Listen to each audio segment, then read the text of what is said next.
নমস্কার প্রিয় দর্শকবৃন্দ, সবার প্রতি রইল শতকোটি প্রণাম। ওম নমো ভগবতে বাসুদেবায়। আজ আমরা পাঠ করব শ্রীমদ্ ভগবদ্গীতার সপ্তম অধ্যায় বিজ্ঞান যুগ। এই অধ্যায়ে ভগবান শ্রীকৃষ্ণ অর্জুনকে জ্ঞান ও বিজ্ঞানের সমন্বিত শিক্ষা দিয়েছেন। কিভাবে ভক্তি, জ্ঞান, প্রকৃতি ও ভগবানের সর্বব্যাপী শক্তি বুঝতে হবে, তাই এখানে প্রকাশিত হয়েছে এই ভিডিওতে। চলুন মূল সংস্কৃত শ্লোকের বাংলা অনুবাদ ও ব্যাখ্যা সহ আমরা একে একে পাঠ করি। সবাইকে নমস্কার জানাই এবং আমাদের এই চ্যানেলটি শ্রীমদ্ ভগবদ্গীতা লাইক, শেয়ার ও সাবস্ক্রাইব করার বিশেষ অনুরোধ রইল এই ধরনের ভিডিও পাওয়ার জন্য, এবং চ্যানেলে আসার জন্য আপনাকে রইল অসংখ্য ধন্যবাদ আপনার প্রতি।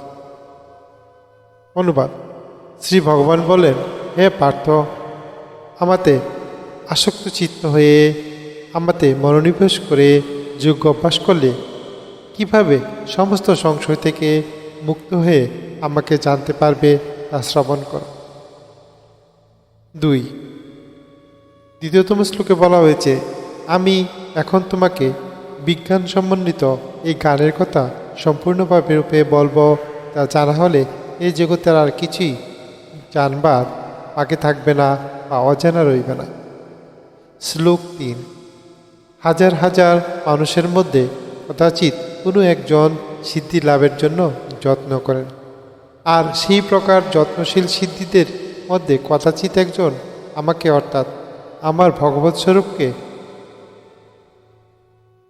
তত্ত্বত অবগত হন। 4.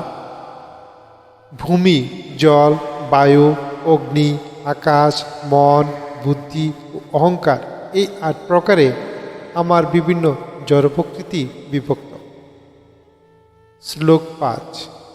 হে মহাভাব, এই নিকৃষ্ট প্রকৃতি ব্যতীত আমার আরেকটি উৎকৃষ্ট প্রকৃতি রয়েছে। সেই প্রকৃতির চৈতন্য স্বরূপা ও জীবভূতা, সে শক্তি থেকে সমস্ত জীব নিঃসৃত হয়ে এই জগৎকে ধারণ করে রেখেছে। শ্লোক 5.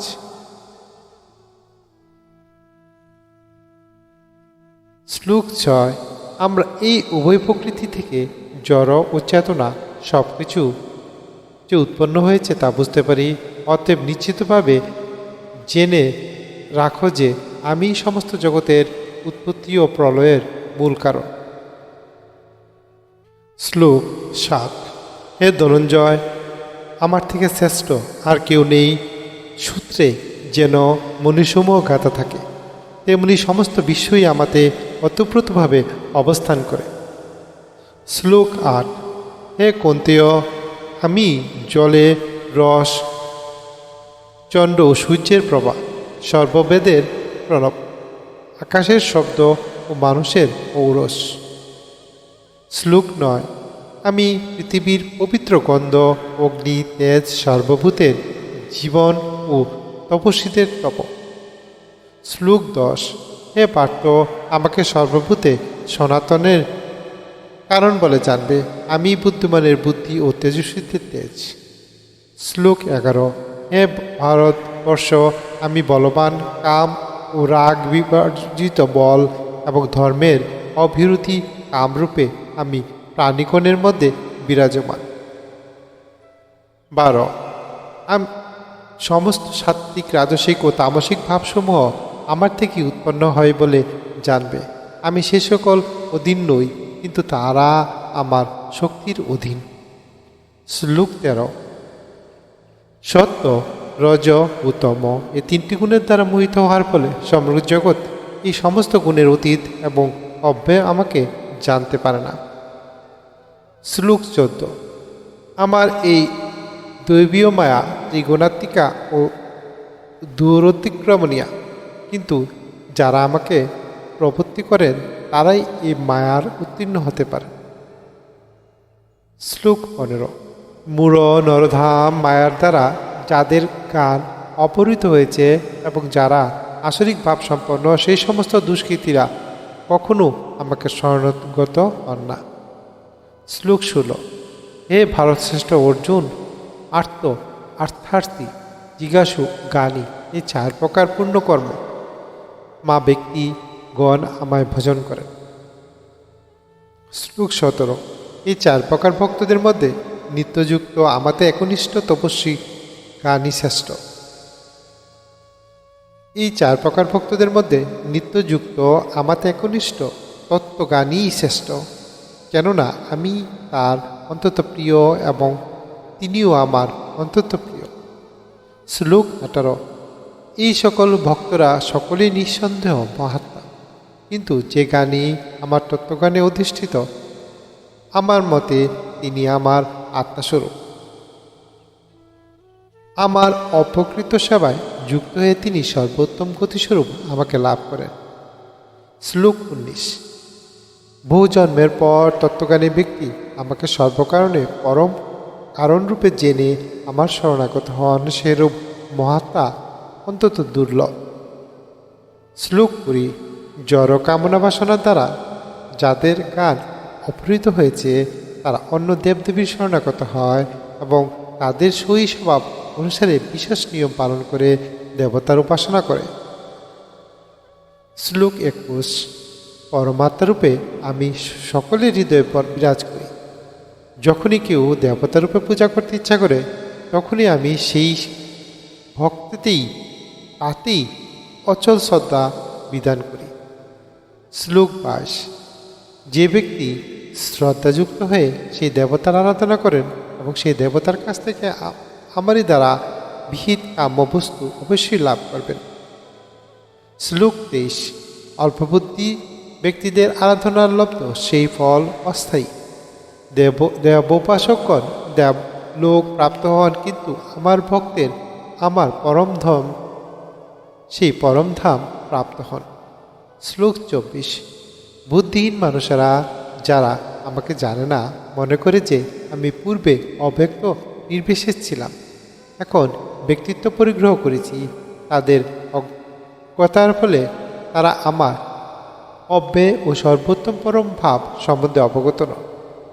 শ্লোক 25। আমি মূঢ় ও বুদ্ধিহীন ব্যক্তিদের কাছ থেকে কখনো প্রকাশিত হই না, তাদের কাছে আমি আমার অন্তরঙ্গা শক্তির যোগমায়ার দ্বারা আবৃত থাকি, তাই তারা আমার অজ ও অব্যয়স্বরূপকে জানতে পারে না। শ্লোক 26। হে অর্জুন, পরমেশ্বর ভগবান রূপে আমি অতীত, বর্তমান এবং ভবিষ্যৎ সম্বন্ধে পূর্ণরূপে অবগত। আমি সমস্ত জীবের সম্বন্ধে জানি, কিন্তু আমাকে কেউ জানে না। শ্লোক 27। হে ভরত, হে পরমতপ, ইচ্ছা ও দেশ থেকে উদ্ভব দ্বন্দ্বের দ্বারা বিভ্রান্ত হয়ে সমস্ত জীব মোহাচ্ছন্ন হয়ে জন্মগ্রহণ করে। শ্লোক 28। যে সমস্ত পুণ্যবান ব্যক্তি পাপ সম্পূর্ণরূপে দূরীভূত হয়েছে এবং যার দণ্ডমোহ থেকে মুক্ত হয়েছেন তারা ধীর নিষ্ঠার সঙ্গে আমায় ভজন করেন। শ্লোক 29। যে সমস্ত বুদ্ধিমান ব্যক্তি জরা ও মৃত্যু থেকে মুক্তি লাভের জন্য আমাকে আশ্রয় করে যত্ন করেন তারা প্রকৃতপক্ষে ব্রহ্মবোধ, কেননা তারা আধ্যাত্ম তত্ত্ব ও কর্মতত্ত্ব সবকিছুই সম্পূর্ণরূপে অবগত। শ্লোক 30। যারা অধিভূত তত্ত্ব, আদি দৈব তত্ত্ব, অধিযজ্ঞ তত্ত্ব সহ আমাকে পরমেশ্বর ভগবান বলে অবগত হন তারা আমাতে আসক্তি চিত্ত, এমনকি মরণকালেও আমাকে জানতে পারেন। সমাপ্তি। সবার প্রতি আবারও রইল অসংখ্য প্রণাম, ভুল ত্রুটি মার্জনীয়। আজকে পাঠ সমাপ্ত। আমরা পাঠ করলাম শ্রীমদ্ ভগবদ্গীতার সপ্তম অধ্যায়ের বিজ্ঞান যুগ, শ্লোক 1 থেকে 30 পর্যন্ত। এই অধ্যায়ে ভগবান শ্রীকৃষ্ণ আমাদের জানালেন কিভাবে জ্ঞান ও বিজ্ঞান মিলিয়ে তাকে জানা যায়, তাহার ভিন্না ও পরা প্রকৃতির শিক্ষা, ভক্তি, তপ ও গান, ভক্তদের শ্রেণীবিন্যাস, ভক্তি ছাড়া দেবোপাসনা সীমাবদ্ধতা এবং ভক্তির মাধ্যমে মোক্ষ লাভের চূড়ান্ত পথ। পরবর্তী পর্বে আমরা পাঠ করব অষ্টম অধ্যায় অক্ষর ব্রহ্মযোগ। শ্রবণ করার জন্য আপনাকে আন্তরিক ধন্যবাদ। ওম শান্তি শান্তি শান্তি। গীতার সপ্তম অধ্যায় সম্পূর্ণরূপে এখানে সমাপ্ত হলো। সবাই খুব ভালো থাকবেন। ভগবান শ্রীকৃষ্ণের আশীর্বাদ সবার উপর বর্ষিত হোক। জয় শ্রীকৃষ্ণ। সবার প্রতি বিশেষ অনুরোধ রইল আমাদের এই চ্যানেলটি লাইক শেয়ার ও সাবস্ক্রাইব করার জন্য আপনার মহামূল্যবান মতামত কমেন্ট বক্সে জানাবেন।